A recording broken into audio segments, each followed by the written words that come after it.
Tonight on Screen Geeks, we're going to share our final pre-finale thoughts on Falcon and Winter Soldier and so much more.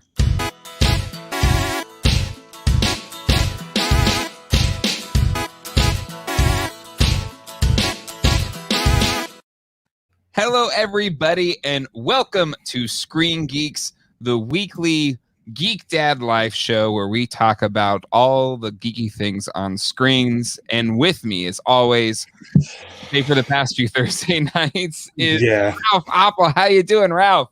I'm doing all right. Yeah, the last 2 weeks we were kind of off. I take full responsibility for that. Hey, just sometimes you need a little break, and you're starting a new gig. And it's a lot of stuff going on, a lot of spinning plates.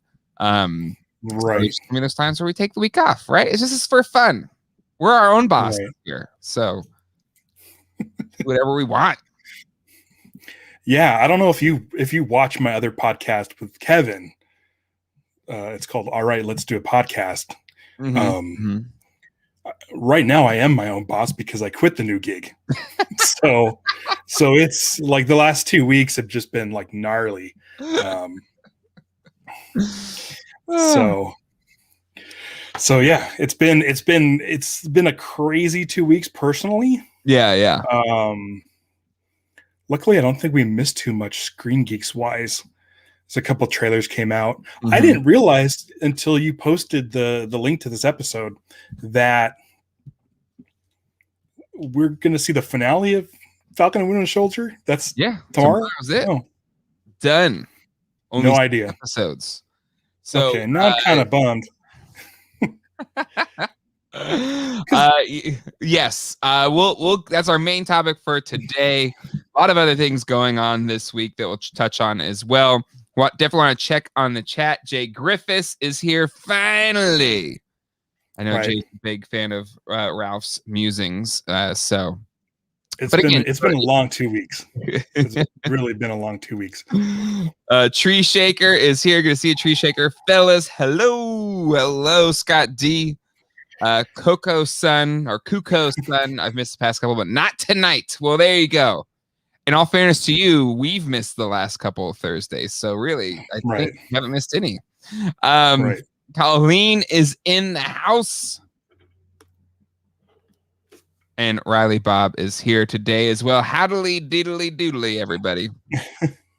All right. So, yes, main topic for tonight is the finale of Falcon and the Winter Soldier is tomorrow. I seriously had no idea how short this series was. Is it 6 episodes? But they're like hour-long episodes. So if you WandaVision was only like 30 minutes, so this is like 12 WandaVision episodes, kind of. Because I like last episode, I really just started getting into it, like being like, all right, here we go. Yep. I didn't realize we're done. And I mean, it sounds like the big lead up to the finale is just to see what's in the suitcase. What's in the box? And I feel like I'm not a huge Marvel guy. I didn't grow up with Marvel, but like, I even know what's in the box. Well, yeah. I mean, everyone can assume it's his new Captain America suit. So so as soon as you said like that, this is the finale, I'm like, oh, then that's what it is. Yeah. Well, like if it wasn't the finale, you could still sort of be like, is it Bucky? Is it Sam? Because I know in the comics I've seen Bucky as Captain America. Yes, Bucky has been Captain America, but currently in the comics, I believe Sam Wilson is Captain America. I'm not as up to date on all those things, but I believe he is. Captain America. The whole thing, I kept thinking like, who's going to end up being the new Cap? Just me knowing casually the Marvel comic book universe. And so when they got the shield last week, I'm like, all right, here we go. Let's see who ends up with it. And I didn't realize now that's the finale. Now I know it's going to be. Yeah. I'll say throw a curveball, but. Well, here's the thing. I like how, especially in episode 5, Because I think some people are all kind of like, well, why wouldn't Bucky want to be Captain America? Because he's like, Steve Rogers' friend. He has And unfinished business. yeah, and clearly he's still going through some stuff, and I don't think he wants the shield, you know. And I think, and in this one, he talked about how both him and Steve kind of plan to give the shield to Sam. So, I kind of like the way the story is unfolded, and kind of where it's going there. Riley Bob has a good question here. What are the chances they go to season 2? I heard rumors Loki and Falcon / Soldier could have more than one season. I think this show is primed to be a multi-season kind of thing, just because it could just follow their adventures. It could be anything, you know? I feel like I kind of just want to see more of Sam as Captain America. Mm-hmm. And with there only being one episode left, we're not going to see much. Yep. Yeah, I've really been getting into this show. Mm-hmm. I know we've been gone for the past couple of weeks, and we didn't talk about it the last time we were chatting. Yep. But I've been liking it more than WandaVision. I feel like it's kind of a breath of fresh air. Like, I feel like WandaVision was so much going on. Yep. A lot of fan service in WandaVision. Yeah. With this, I mean, it felt like it picked up where Captain America Winter Soldier left off. Mm-hmm. And that's one of my favorite Marvel movies. Yep. I like that movie. It's I'm not going to say it's serious, but it feels more grown up. It feels like the only Marvel movie like made for adults, like specifically. Mm-hmm. There's not a lot of flash. Yep. The action sequences are really sort of grounded in reality. I mean, obviously, Winter Soldier and Captain America have some fantasy elements to it. Sure. But I feel like that I like where this series, you know, kind of picked up on that sort of tone. Mm-hmm. It's like, you know, it has the feeling of a sort of like a network procedural drama. Mm-hmm. Yeah. But it's set in the Marvel universe. And I think like, I like Sam, I like Bucky, and I like Walker. I think Wyatt Russell has knocked this role out of the park. Woo. Yeah. He's so good. Yeah. And I try to explain this on my other show, All Right, Let's Do a Podcast, where it's like he sort of represents America now. Like Steve Rogers was sort of an ideal of what we wish America could be. Yep. And this is him now, where he's sort of this by the book soldier, sort of trained in this sort of new American way. And it's a little toxic. Sure. And it's a little aggressive. And what I like about it is that they don't hit you over the head with it. Sure. Like it doesn't feel like it's holding up a mirror to America. Like it's not like knocking you over the head, but it is still showing you sort of this, you know. Yeah.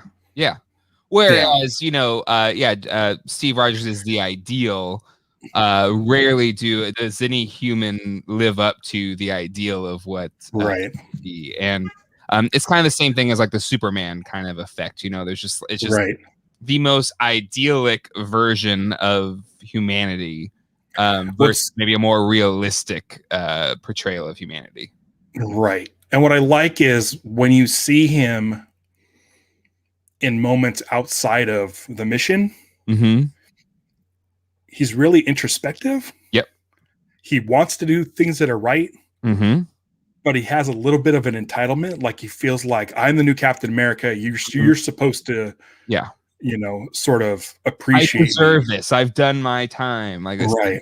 It's a crazy, like it's a really well-written character. And I'm not a huge fan of, you know, messages being just sort of obvious and knocked over your head. So the way this is being written and the way it's being performed, I think it's great.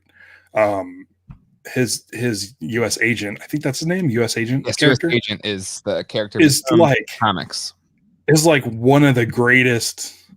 I'm not even going to call him a villain. Mm-hmm. He's just a guy that's in a broken system, and I think it's so well done. He's the highlight of the show for me. And what's great is like it like he almost gets equal screen time as far as his personal story that Sam gets, and Sam is essentially the main character. Yep. And I feel like Bucky, we kind of had some stuff at the beginning where we got into his backstory and him being 108 years old or whatever, however old he is. But we haven't really explored that too much. So it feels like that's one of the numbers. I just said that. I wanted to say it was 108. That's why I remembered it. That's about right. Yeah. But I just, I see people online talking sort of bad about the show. And I'm all for it. I think the show's great. No, I agree. And I think you're right. It does have a bit of being rooted in reality. And I think it kind of, the Captain America movies post the first Captain America movie, so Winter Soldier and Civil War. Civil War is a little more fantastical. Right. But it's still, both Winter Soldier and Civil War seem the most kind of rooted in like humanity as it is now, like and it's still a comic movie, but whatever. But like the fact that S.H.I.E.L.D. was evil, that was the big reveal of Winter Soldier. The big thing that was supposed to be the good guys were actually, working, they're bad guys. And then Civil War, there's just the actual was it the Sokovia Accords or whatever they were, in that kind of fight. So like really heavy stuff. And this one even more so, like it actually approaches like real social issues and the way they've tackled the blip and showing like a different side of the people who were gone for 5 years and sort of had been stripped of their homes. Like it's like this show, I feel like it's really thoughtful the way they took sort of all these events that we know of. Yep.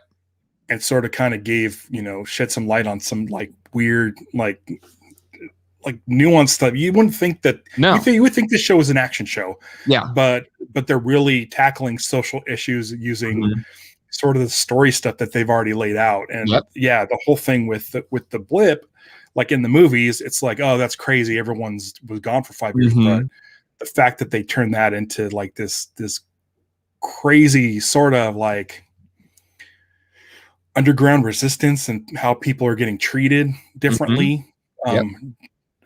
based on something they have no control over. Nobody asked to be blipped. And you can take that as meaning anybody who feels like an outsider, or anyone who's unjustly prosecuted or persecuted, but it's crazy that that's the approach they went with the show. And I know it doesn't sound like the most sexy thing for a Marvel show to be, but I think it's a really nice way to sort of explore, these social issues. And it's almost like the way they did Twilight Zone, where they tackled social issues without saying what they were, like specifically. And I think it's great. Like I like it. I'm afraid that the finale is going to be them flying around a red swirly sky and just punching each other, but I don't see any indication of that. It has to end that way, Ralph. But like, I'm assuming it's just going to come down to punching with Baron Zemo and I can't remember her name. I keep wanting to call her Memphis Nest. From Solo. But how about Julie Louis-Dreyfus showing up as the Countess? Right. That's one of those things where I was just like, I was like, it took me out of it for a little bit, but she's so great. And then it's one of those Kevin Feige things where you're just like, okay, I'm just going to assume this is a major character in the books, and we'll get to her more later. But the fact that she sat between, is it John Walker? Mm-hmm. And his wife. Yeah. Like they were having a very meaningful conversation about his future and what he's going to do about it. And I like that the Countess just sat right in between and like blocked the wife out of frame. Yeah. Like it's great direction. Like it's like, it tells you everything you need to know. Yeah. Like whatever sort of personal thing, any sort of personal thing that we've seen with this character between him and his partner and him and his wife and everybody else, any sort of thing, she's now blocking that part of his life out. Mm-hmm. Yeah. And she clearly is working for somebody, whether it's Hydra or Hive or whatever. The character was a SHIELD agent in the comics. So if they're following that line of thought, then she might be there maybe for the Hydra side. And James E14 also says Julia was supposed to be introduced in Black Widow. So she was an agent with Black Widow in the comics. So we assume maybe she's the person that recruited her. This is a Black Widow movie. It's kind of a prequel to Black Widow's story. Things kind of got shifted around. Yeah. Yep. But still, I kind of dig her introduction here because I was just kind of like out of nowhere. Yeah. Oh, hey, there's Julia Louis-Dreyfus, who's amazing in everything she does. Right. Like a V. Was it the New Adventures of Old Christine? And of course Seinfeld. Right. And I was thinking like, oh, like it took me out of it for like a minute, but I'm like, I love her and everything, so who cares? Yeah, exactly. I got over it pretty quick. Yeah. Yep. 100%. 100%. Just I did want to bring Scott D's question up here. Want to have a theory on who the power broker is. So Sam's going to be Captain America. It's pretty straightforward. Right. But the power broker, got any theories on who that's going to be? I mean, it's either someone we've already seen, which we haven't seen a lot of people. No. Like Zemo and Agent 13 and stuff. Other than that, there's really not a lot of people in there that I think would be the power broker. So I'm assuming it's going to be someone from the comics that I don't know. So I don't know if that'll have an impact on the reveal. It's going to be Hal Jordan. Yeah, right. I wish Marvel got their hands on Green Lantern. So I'm assuming it's either someone new who I don't know, or possibly a character from the films. Do you have any sort of theory? I like the last 2 weeks, I've been so sort of preoccupied with life that I have no idea what's going on. Like, are people talking about the power broker? Well, P-Dubs has a thought on this. Mandarin is power broker. Power broker is Mandarin. Power broker is a man. Is the fake Mandarin or the real Mandarin? Well, I'm trying to think. Like, is it a Kingsley? So, could it be like a Nick Fury? I don't know. I'm trying to think of someone in the Captain America films. True, but if that's the case, it should be like a Hydra dude. What if it's is it something more tied into Black Widow? Could be, but that would be a very anticlimactic reveal because that movie still hasn't come out. Right. What if Loki? Loki be fun? What if it's the dude that got turned into a computer? Oh, I was thinking about that guy. Yeah, I forgot his name. It's not MODOK because MODOK's the giant head dude. Correct. Someone could tell us what his name is. Because he seemingly sacrificed himself in Winter Soldier, but he's got to have like a backup USB drive of himself somewhere. Right. What is that dude's name? Not the Monitor. Someone, come on, jump in. Tell us what that dude's name is. Toby Jones. I know that Toby Jones played him in Captain America, the First Avenger. And his character's name he voiced him in Winter Soldier. Right. Yeah. That's I feel like it's another acronym. Not MODOK, but it starts with an O maybe. There's an O sound. Literally nobody in the chat is helping us.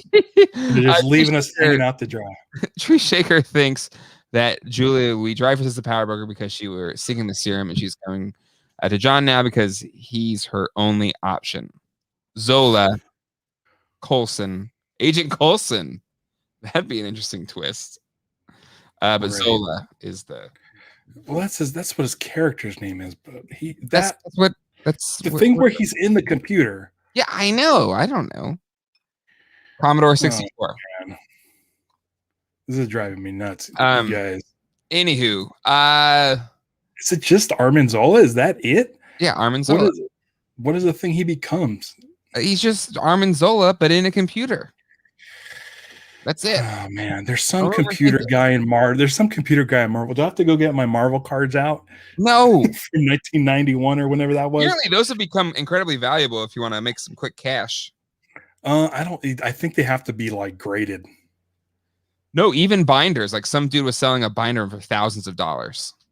That's crazy. That doesn't make sense. Legit. I am not making this up. We talked about it on Toy Geeks last week. Somebody in our local toy groups literally had the binders full of like Series 1 and said, "I will sell this to you for your stimulus check," and it was gone like that. All right, we'll see.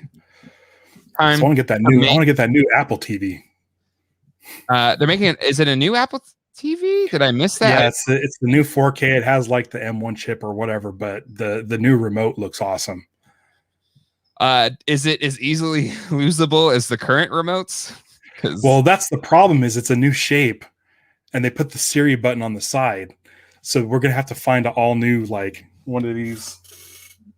I'm gonna have to find an all new sleeve for the remote. So it doesn't. What they should have, because they have that new Air tag, they should have put that in the dang remote. Just do that. Why didn't they do that? Yeah. Oh, because I they want to buy another $80 remote if I lose the dang thing. Get one of these. Did you get one of these sleeve things? No, probably should have. They're like $4, and it keeps it from sliding everywhere.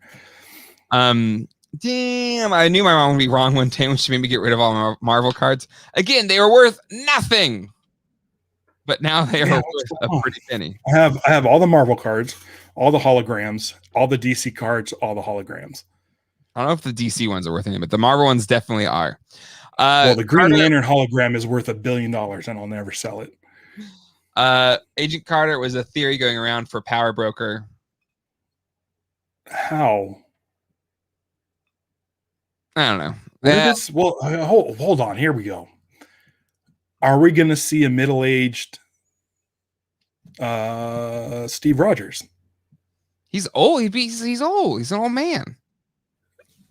At what time? He's bouncing around through time. No, I think he decided to go back in time, be with what's her name? Listen, he can go to this time for some reason. I want to see him punch John Walker and then take off. Just John Walker's like, "I'm Captain America," and then Steve Rogers jumps in, punches him, and goes, "No, you're not," and then he just zips out. How great would that be? Okay, just so we're clear, there is a character in the Marvel universe that is a computer monitor face. Mm-hmm. Who's that character? I think you're imagining it. It's like the whole Kazam and Shazam thing. No, I know Sinbad was not in Kazam. That was Shaquille O'Neal. But Sinbad is gonna be in Shazam 2. Did you see that? Did you see that announcement? That was great. It was incredible. Okay. I feel like there's another Marvel character with an acronym name like MODOK. But Treese. It turns out the real Power Broker were the friends we met along the way. Right. But they haven't met any friends. Everyone sucks. You can't even get Zola. It's just Zola, Ralph. You need to let it go. No, I understand that's that character's name, but now I want to know who the computer face dude is. What is the Power Broker? The bank loan officer from episode 1. Is he pulling the strings?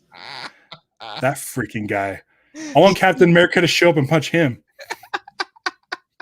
asking for a selfie.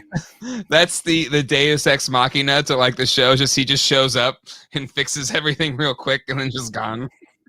Just punches, just fists coming into different frames. Sharon Carter, I think, is the one everybody kind of thinks is probably the power broker, but it's too obvious. I'm with you. It's going to be somebody out of left field that is a character that's a Marvel character that they haven't shown. Tony Stark AI. Because it's okay. Here's the thing. All right. WandaVision definitely tying into the next Doctor Strange movie. Doctor Strange movie's tying into the new Spider-Man movie. So whatever it is, it's probably something that's going to tie into Spider-Man and Doctor Strange. Right, because this was supposed to come after Black Widow. And after WandaVision. No, sorry. WandaVision was supposed to come after this. Never mind. But so I'm sure they whatever the power broker is going to be, it has to tie into that, right? I don't know why. Why? Because WandaVision and Doctor Strange are going to be so about magic and stuff. Mm-hmm.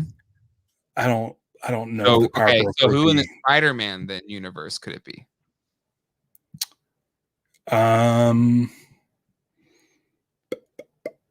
Who would it be? Who could? Oh, it could be Joe McHale, the bank broker from that wouldn't give Aunt May a loan from Spider-Man 2. Boom. No, I don't know. It's man. I mean, if it ties into Spider-Man, that's great. But I don't know who it would be. I don't. Can't think of a character. Doc Ock. Oh man, Alfred Molina. Like he just shows up. He just shows up. Woo! Apparently, he blabbed the whole plot of Spider-Man 3. Did he? I thought he said he was in it. I'm trying. I heard that he said he was in it, and then a whole bunch of stuff nobody's supposed to know. That's what I heard. But dude, I'm excited because I was scrolling through the news of the last 2 weeks to make sure we cover everything, and I saw that Alfred Molina is officially confirmed for Spider-Man, and Michael Keaton is officially in for the Flash.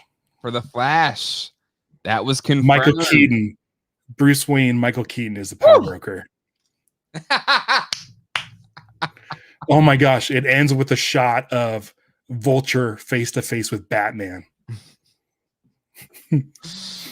Jay Griffiths Doom. Oh, now we would have to see him in full mask in order to understand what that was. True.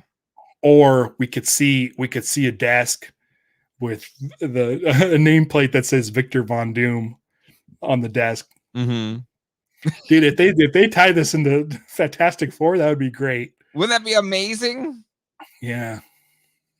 What if it's what's his name from Iron Man 2? Whiplash? Whiplash. You lose. You lose. It's Whiplash's parrot. It's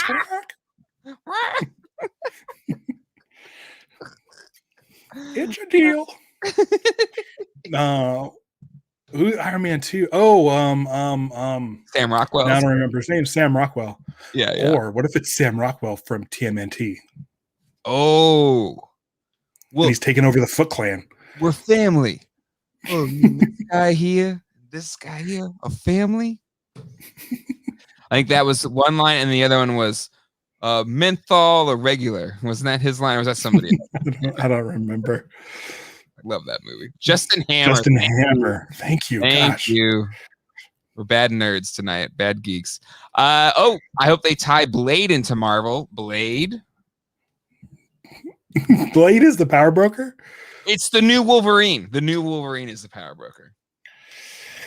Oh man. I mean, I guess we'll find out in a couple hours. That's true. But I'm excited because, like I said, I didn't know this power broker thing was a big deal because I've been so out of the loop lately. I don't know if it's so much as a big deal. It's just this character that clearly is the one behind the scenes pulling some strings or making things happen. Right. Well, what is What is Red Skull doing now that the Soul Stone is returned? I thought he just died. I thought he just like disappeared. That's what I want to see. I told you my theories for Black Widow. Can we talk about this? Well, okay, but here's the thing. In the trailer for Loki, it seems like we might be going to that at some point. Right. So Right. who knows? Who knows how that'll turn? Maybe that'll answer your Red Skull question. Because I just wanted the opening of Black Widow to be Steve Rogers going to return the Soul Stone for Natasha, Mm-hmm. and him duking it out with Red Skull. That'd be amazing. And he sends Red Skull back to Earth where he's the power broker. Wait. Steve Rogers is the power broker? Red Skull is. I don't know. Anyone. That's the fun part about it. So, all right. So, final pick here. Who's your final pick to be the power broker? Let's go. Okay, let's do an actual prediction. Okay. I'm feeling it's going to be somebody from a Marvel film. Okay. A world traveler. Mm-hmm. Someone who kind of works underground. Sure. I'm going to say Ronin. Okay. Clint Barton, aka Hawkeye. I'm just saying how fun. Yeah, there's a Hawkeye show coming. What if it's Hawkeye? Because this is the kind of Marvel where Hawkeye would live. Mm-hmm. You know, I like seeing the magical stuff over here, the space stuff here, and then this sort of stuff. Mm-hmm. Because he ties into Black Widow as well. Mm-hmm. He does. Okay, I'm gonna say Hawkeye. It's a good guess. His name wasn't Ronin? What was he when he was bad? I thought that was his bad. Because it's Ronin the Accuser. Oh, you're right. Ugh. But was his name also Ronin? I thought so. You guys. Jake Griffith says maybe Loki is the power broker in the Loki series, recounting how he got to that point leading into season 2. That'd be cool. The Loki series looks like a lot of fun, I will say. Right. It is Ronin. And mainly because the place they filmed in, all that crazy, like it's a real place in Atlanta, Georgia. It's a hotel. I have been there. And basically in the 60s, they destroyed downtown Atlanta, making this like walkway that interconnected above the city. It was awful. And that's why downtown Atlanta stinks. But if you had to stay downtown, like I did for work a few times, you would walk through that hotel, and literally it is just as labyrinthy as you look up into. It's this huge internal atrium. It's insane. Anyway, all of that is the Loki series. Huh? What are your thoughts? Okay. So my theory. I'm excited for the Hawkeye show, by the way. Yeah, I'm excited for Young Avengers or whatever they're kind of teasing and setting up a little bit. Avenger babies. Avenger babies, make your dreams come true. I'm gonna guess Justin Hammer. That's my guess. I think it'd be a fun out of left field kind of thing. That's fun. That's my guess. All right. Any other thoughts about the old? I think I'd love to see Steve Rogers in the middle of his mission pop up something, maybe a post-credit sequence, something that ties into Black Widow. I don't know. That would require him to come back. If they're bringing back Steve Rogers, hey, if Disney could keep Baby Yoda a secret until the airing of episode 1 of Mandalorian, they could keep this secret. I guess. All right, this next bit of news, kind of a big deal. Your former employer inked a deal with Sony Pictures. Yeah, I just read this. To bring Spider-Man and other films to Disney Plus and Hulu. Right. So they both have signed a multi-year content licensing agreement that will bring new Sony theatrical releases starting with its 2022 films to Disney-owned platforms. They also give Disney the rights to many of Sony's older films, including Spider-Man titles, meaning that movies starring the web-slinger which are notably absent from Disney Plus collection of Marvel films eventually make their way to the streaming service. So it sounds like they want to also put in the Sam Raimi and Andrew Garfield Spider-Mans because Absolutely. they really want people to understand the full story going into the next Spider-Man movie. So I'm sure Disney's just throwing a ton of money at them. So that means the only thing not on Disney Plus Marvel related would be the Hulk movies, right? Those are Universal. Yep, those are Universal. But the thing is, it's not in the pay one TV window, which Netflix owns. So I guess that's like the first run Netflix will have, and then it'll go to Disney, which is kind of weird. Okay. Yeah, Disney is probably banking on getting these up like maybe a month or two before Spider-Man 3 is ready to release. That would make sense. Cool. Man, I love those Raimi Spider-Man movies. The Raimi Spider-Man stuff is great. Spider-Man 2 was, until some of the later stuff that's happened in the past 10 years, was the best superhero movie I think ever. Right. Amazing. It's fantastic. And I was never a big Spider-Man fan, and I was like, this is an amazing movie. Right. And even Spider-Man 3 was kind of hokey or whatever, but it still was fun. It's still classic. That was Sam Raimi trying to sink the ship. Kind of, yeah. They forced him to put Venom in there, and he did not want to do Venom. Yep. So he's just like, all right, here's your Venom. And the sad part is Topher Grace, I think, is a fantastic actor, and yeah, it was rough. I'm gonna take the L on that. Like, I don't even mind the emo Spider-Man stuff and him dancing around. I don't mind any of that stuff. Yeah. The last like half hour of the movie is so like obnoxious. It is. It's like Sandman and Venom and Hobgoblin and Spider-Man in this like gigantic fight that is just like, please make the noise stop.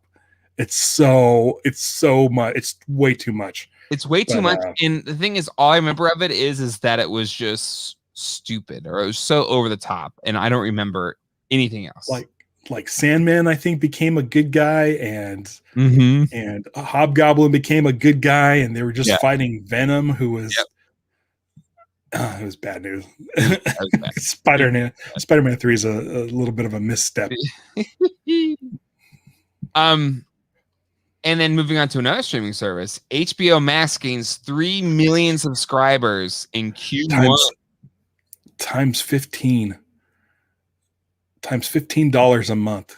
Yeah, let's see. So $15 times 3 and 6 zeros.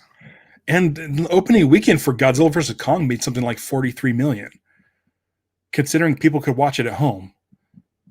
So I'm hoping that means that 45 million extra dollars a month for the HBO. Right.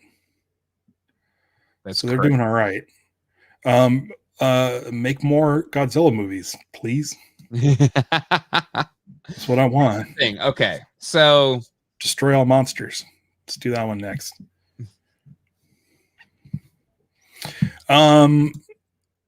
We got 3 trailers in the last 3 weeks that we were gone. Yes. Which one do you want to hit first? I watched them all once when they came out, and I don't remember anything. You know which trailer I want to start with?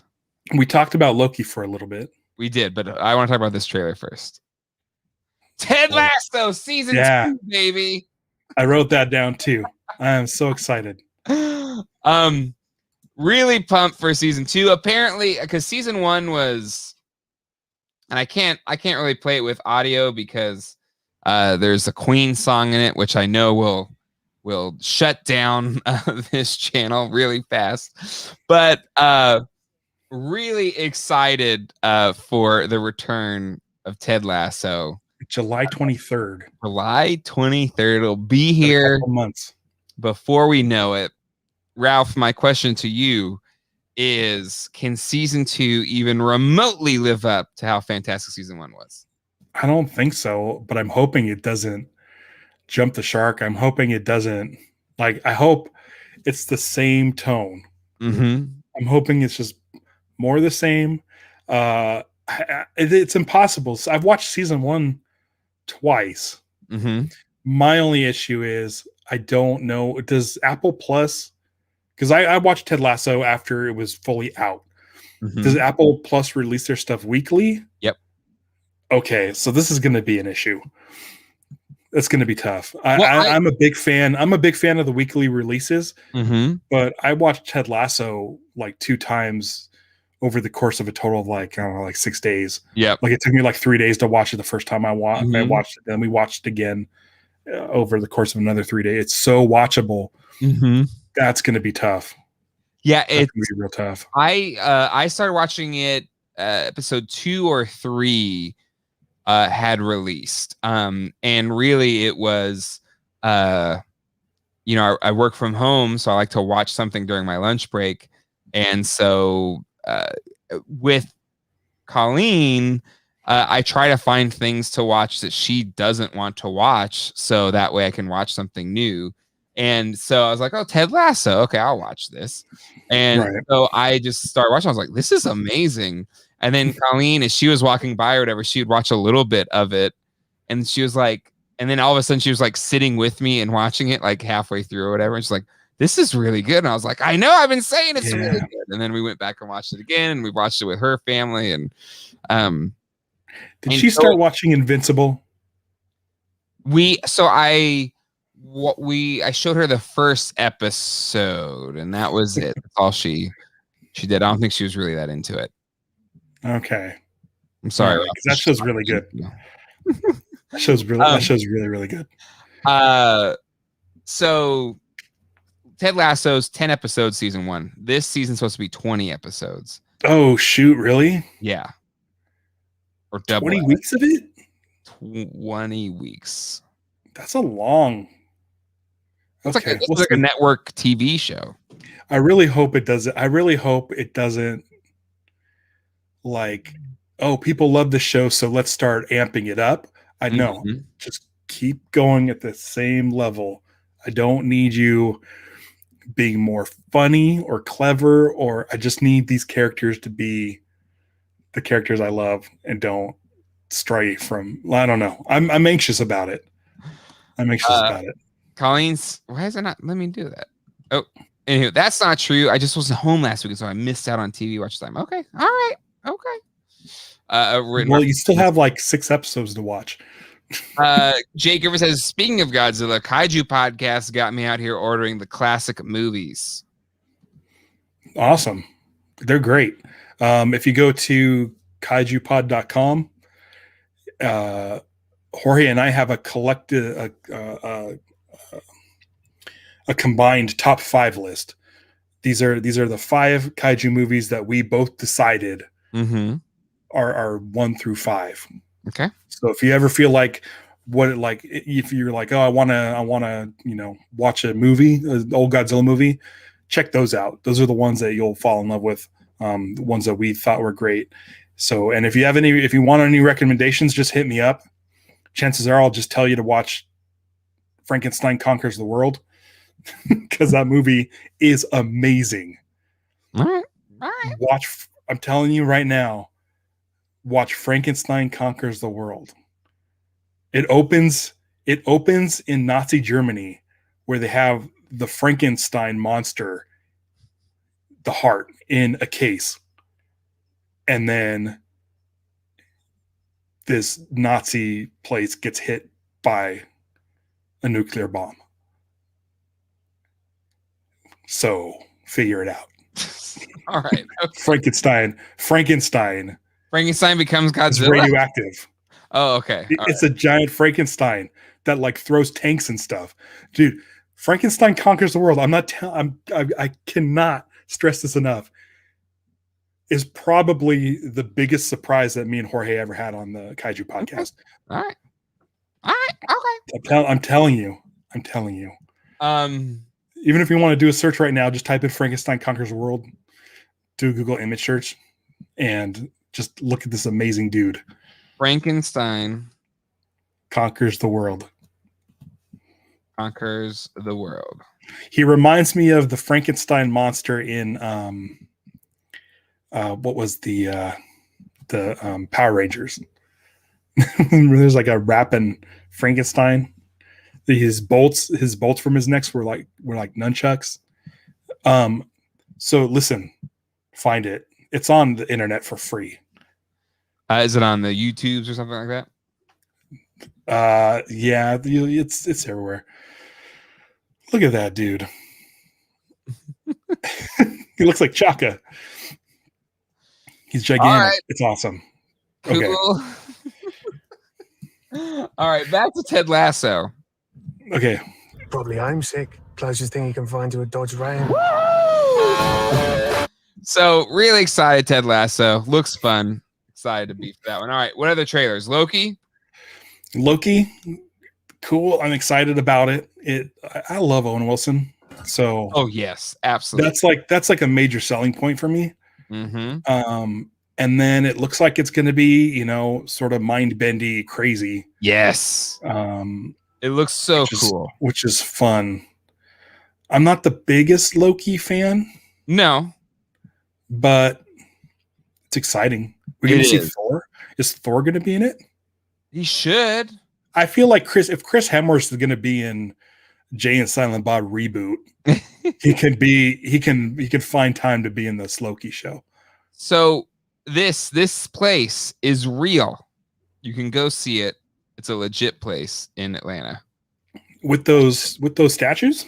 The statues aren't there. They added the statues, but Okay. that elevator, that crazy atrium, literally, it was one of the most mind-blowing things I've ever seen in real life. That's cool. And I've seen the pyramids of Chichen Itza. I have seen the Big Ben and fancy stuff. But anyway, it was incredible, mind-blowing. You can ask Colleen. Like as I was there, I kept like sending pictures to Colleen. I was just like, "This place is wondrous. I've never seen anything like it." Here, I'll send some pictures to put on here. But anywho, okay. So Loki, really dope. Moving on. Excited for that. What else? Black Widow? What was shown in the Black Widow trailer? I don't know. There was a new one, right? When they announced that it was coming out in You're right. Whenever it was coming out. I don't know if there's anything really new there, but it's exciting. I mean, it's Marvel. Yeah. The fact that they're showing the Soul Stone realm place has you excited? Yeah, because I don't want this to be a prequel. I really don't want this to be a prequel. But that could just be a thing that they're putting in there. At this point, why do we want to move backwards in the story? I agree, but I'm just saying. Finally got a trailer for Shang-Chi and the Legend of the Ten Rings. Right. Master of Kung Fu. Very excited about this. It looks like a really fun action movie. Yeah. There's a shot in There's here. Awkwafina in it, who's fun and awesome in anything she's in. I don't know if I've seen anything with her in it. Yeah, she's right there. There is one shot where there's a bus on its side, and someone gets rescued from going out the window of the bus, and I was like, "Whoa!" So, like I think I mentioned this last episode, I'm not really a reactionary guy when I see stuff. Yeah. But if a trailer gets me to go, whoa, then that's like super high praise. Like that, the action looks really, really fun. And so this Legend of the Ten Rings, is this going to be tying into Mandarin? That's why the Mandarin is the power broker. Are we like, what is, I don't know much about Shang-Chi, the Master of Kung Fu. I have no idea, but it's like Guardians of the Galaxy had no earthly clue what that was.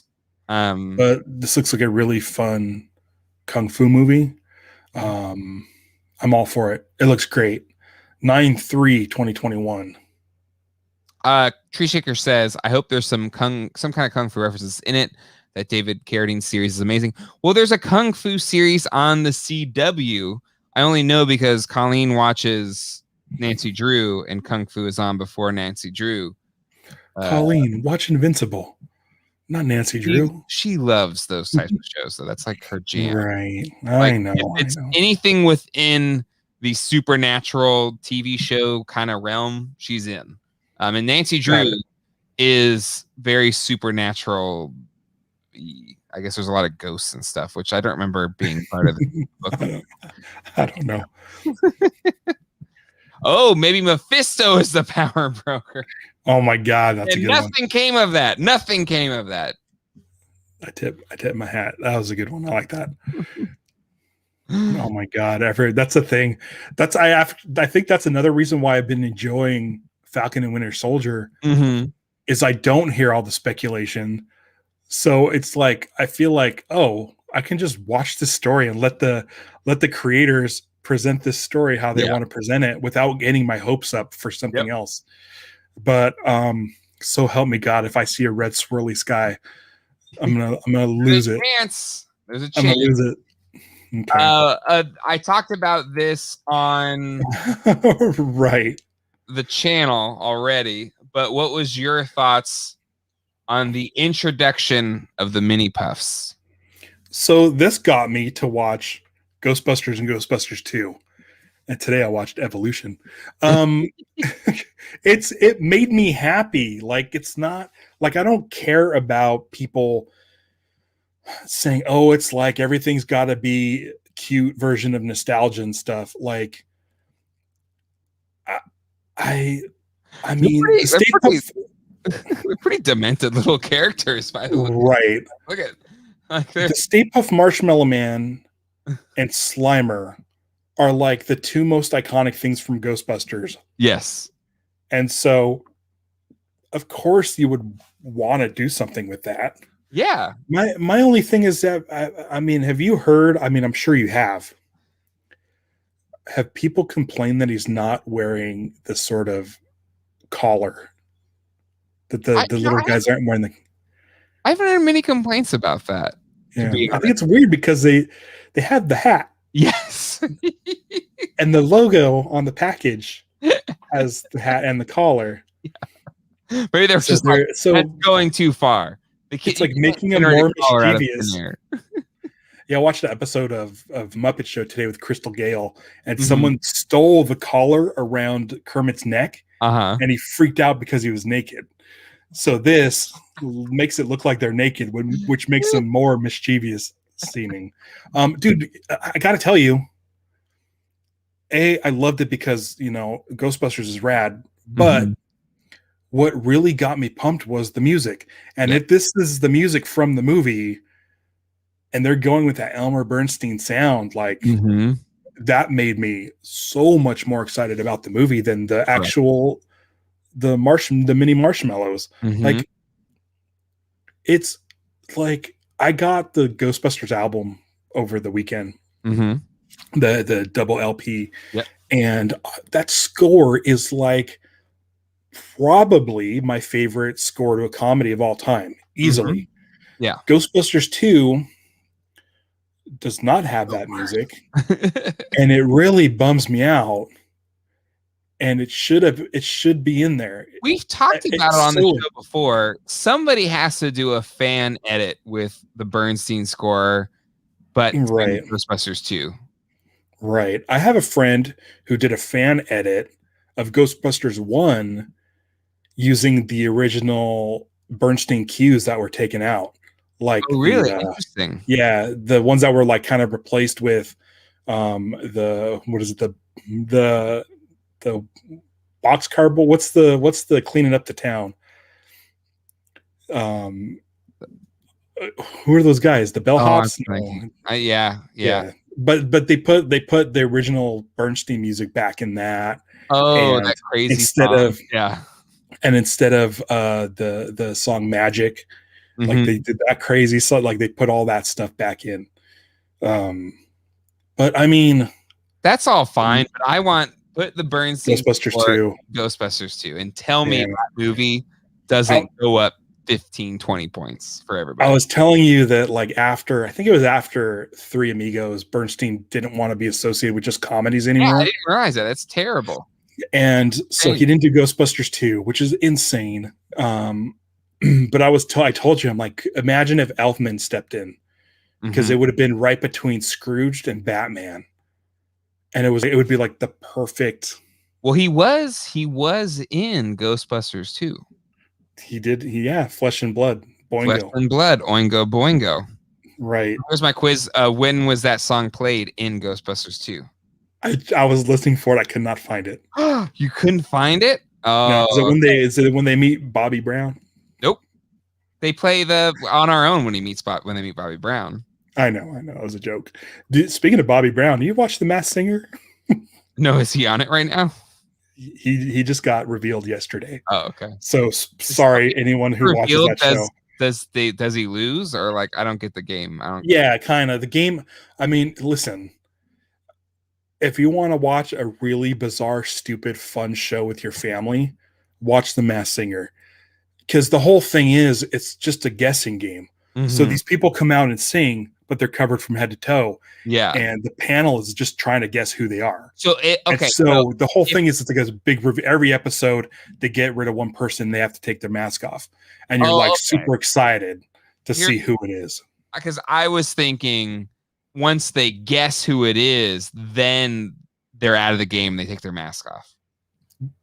But no, it's just no. Okay. Yeah, they get voted out. It's whatever. But what's fun is they do a clue package where they kind of tell their life story real vaguely, and it's like a highlights magazine where there's different clues within the montage. And you're like, oh, like that slice of pepperoni pizza, it has pineapple on it, and you're like, oh, what does the pineapple mean? I'm telling you right now, it's what's great about that show is that everyone realizes how stupid it is. And so, but it's Young in it, right? I freaking love him. So yeah, give it a shot. I mean, just I haven't watched it. Yeah, it's just, and it's like it's kind of for the whole family. Okay. Yeah. Flesh and Blood. It is in the scene where I believe it's when Ray gets the call that there was slime in Dana's apartment, and there's their little, and it's him and Egon there, and then it's kind of playing very lightly in the background, like when you see the little slime bubble, and he's on the phone. Flesh and Blood is playing in the background. Okay, I think you told me that before, because two of my favorite bands growing up was Oingo Boingo and Thompson Twins. And the Thompson Twins song plays when they get their first call and they're eating the Chinese food. In the name of love. Yeah. Oh, man. I love that soundtrack. It's amazing. And I'm with you. Yeah. There must have been something about being young in the 80s and 90s. I don't know, but just like Oingo Boingo, like I was absolutely all about Oingo Boingo. Like I freaking loved Oingo Boingo. It's a dead man's pot. It was just, I don't know. It really hit me in a way that I just connected with me so much. But that Randy Elfman score, it's awful. But I never made the Danny Elfman connection till years later. I had no idea that there was that. Yeah. The guy who did the score to Batman and Beetlejuice and all that as a kid was also the dude from Oingo Boingo. We were at a Boingo concert, the Boingo Farewell in '97, and my cousin was with us. And like halfway through the show, my cousin leans over and says, "He sounds like Jack Skellington." Like he is. But this was shown today. Oh no, what happened? I'm going to show us something that I haven't seen. I'm not going to say anything, just look at it. Say nothing. Blue velvet. Marshmallows, look out. Oh my God, this is amazing.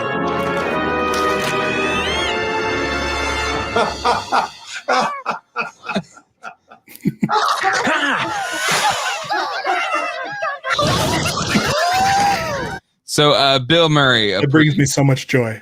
Bill Murray approves of the new stuffs. So let me tell you, just real quick, this Masked Singer last night. Yes. So in the clue package, there was something about busting in the clue package. And for what's his name? It turned out to be Bobby Brown, but he brought out last night they're saying like their favorite foods. So they bring out a clue and then they would show the food and they would say, okay, this is my favorite. They brought out a bunch of marshmallows, and Robin Thicke thought that the Ray Parker Jr. the character was Ray Parker Jr. And then I said, no, Bobby Brown was in Ghostbusters 2. And it turned out to be. So he lost and he took off his crab costume and he was Bobby Brown. So check it out. I mean, if you don't have to, you could pop on any episode and whatever, but it's a ton of fun. Yeah. That sounds like fun. And I love stupid entertaining. On our own. Like both Ghostbusters 1 and the Ghostbusters 2 soundtrack have a lot of, as the kids say, bangers on them. Because Ghostbusters 2, you had the Run DMC version of Ghostbusters. Yeah, that I like. Which is great. I think I like that more than the Ghostbusters, the Ray Parker Jr. version. Be careful now. Let's not get out of control. Hey, I'm praising it. I love it. I love it too. I'm gonna say it's better than the Ray Parker Jr. Ghostbusters. Yeah, but anyway, so yes, Run DMC Ghostbusters. Bobby Brown on our own. Oingo Boingo, Flesh and Blood. Glenn Fry, Spin City. I think it's Spin City. Going Spin City or Sin City. No, I think it's Spin City. Anyways, you have the newer version of Love Keeps Lifting Me Higher. Wait, as the Statue of Liberty went through the town. You had that Spirit song that was like really spooky. Some people hear it. Some people fear it. Spirits. Some people won't go near it. Hear it. It's a good track. Good soundtrack. That's all I'm saying. The Ghostbuster soundtrack, the Back to the Future soundtrack, and the Teenage Mutant Ninja Turtle soundtrack are like, it's like the Mount Rushmore of 80s soundtracks for me. Like that's seriously like those the turtle rap or turtle power. I made my parents listen to that song so many times. I drove them insane with that song. I know the words. I still know the words. And then was the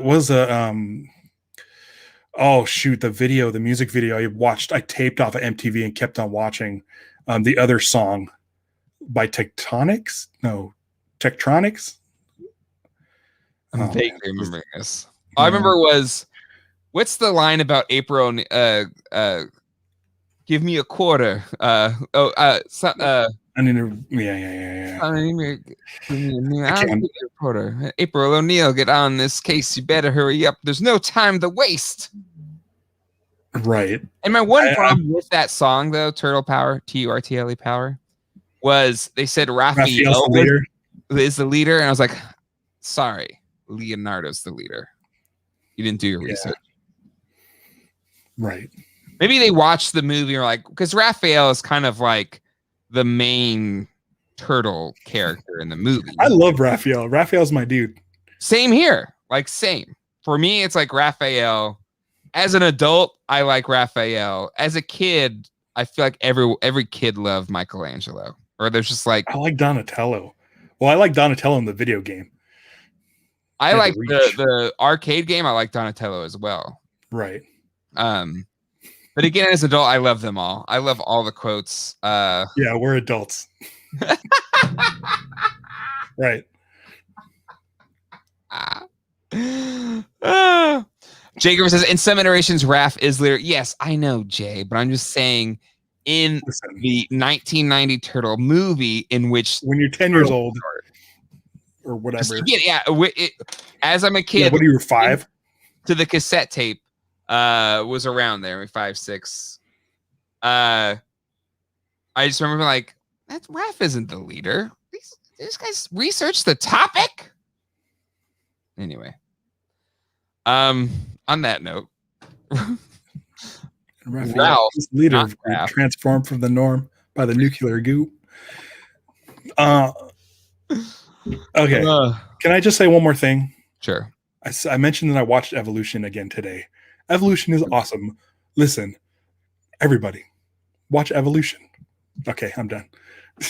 I love Evolution. Listen, I loved Evolution, and again, being a huge Ghostbusters geek before very early days of the internet, and I was very much heavily involved in the early Ghostbusters community online.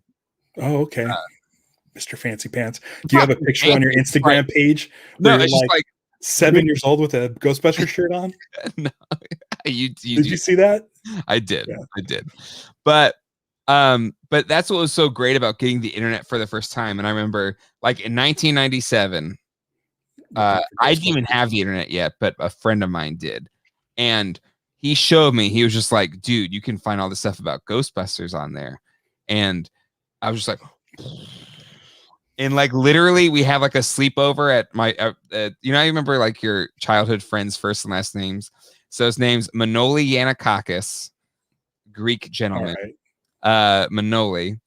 So I was at Manoli's house, and which was his nickname for Emmanuel. He had a computer with internet, and instead of hanging out with all of my friends for the sleepover, I just stood there scrolling and looking at all the Ghostbusters websites.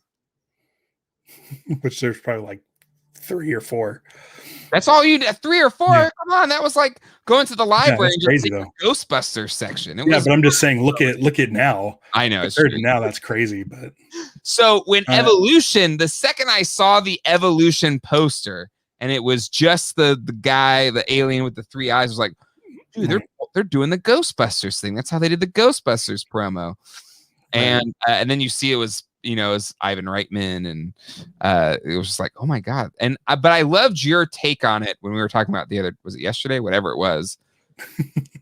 But that should have just been Ghostbusters 3 and expand it beyond, right, have it be the Arizona franchise of Ghostbusters. Mm-hmm.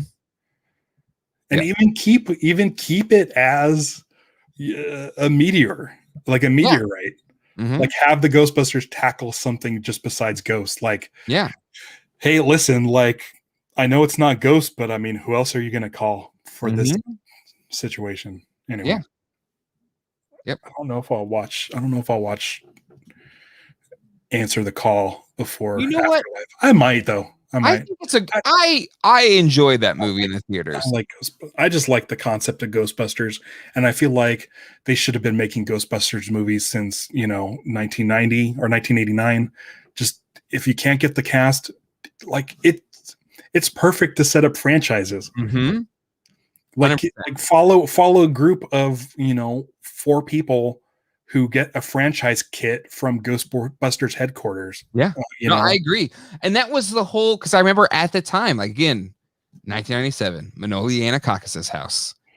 It was all the rumors about Ghostbusters 3 and just reading about how Chris Farley, maybe it was before Chris Farley died. It was like Chris Farley, Ben Stiller, and it was a third guy. I can't remember, but anyways, it was like that was who was going to be the next generation Ghostbusters or whatever. Why not make it?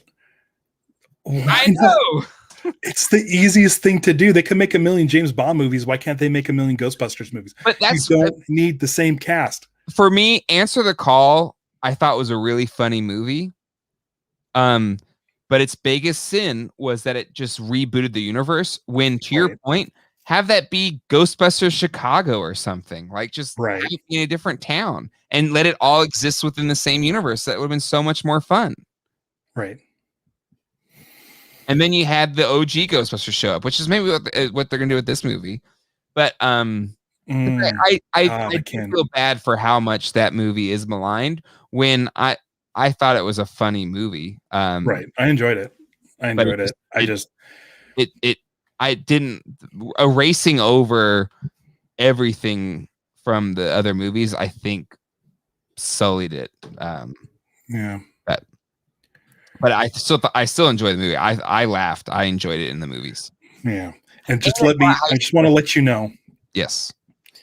That I'm currently applying for a job at the university where they shot Evolution.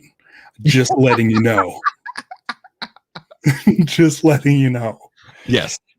Yes. So, Well, hopefully, if you do get a job there, it doesn't wreck you for a couple weeks and we miss out on doing screenings. I don't think it will.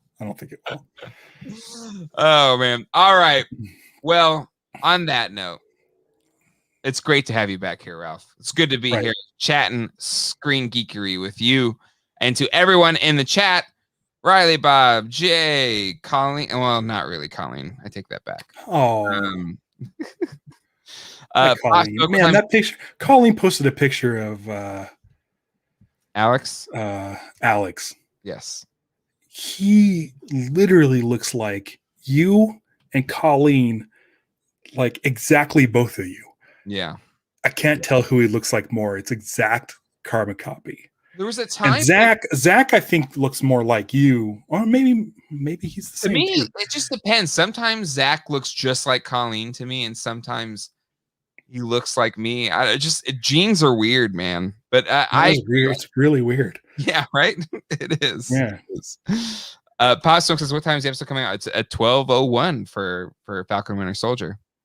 Right, and then as we speak, Invincible's probably already out. Invincible has 2 more episodes left, and I've been loving it. Jay Griffiths gave a Hans Zimmer drop, so I didn't want you to miss out on. Listen, guys, I don't want to grab Hurricane. Did you get that Hurricane? I did. If you watch Toy Geeks, and it's over there now, so I don't have it with me. But I did get that Hurricane. Super I've mint been fresh. watching. Yeah, mine's in good shape. It's how sturdy is that toy?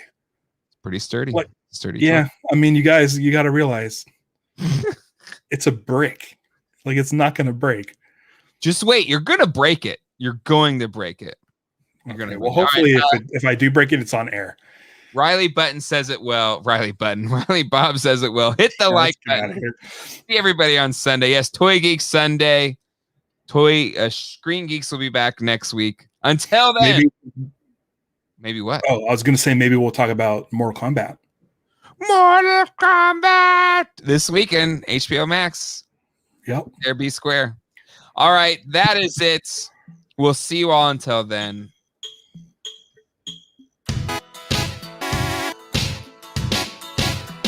Hasta luego. Just listen to the song. It's so good. But Toy Geeks gets its own theme. You know, here's the thing. I got a different theme for Screen Geeks, and you didn't like it. Oh, I don't remember. Yeah, I don't have it here anymore. Was it Randy Edelman? No. But anyways, all right, that'll do it. We'll see you all next time. Hasta luego and goodbye.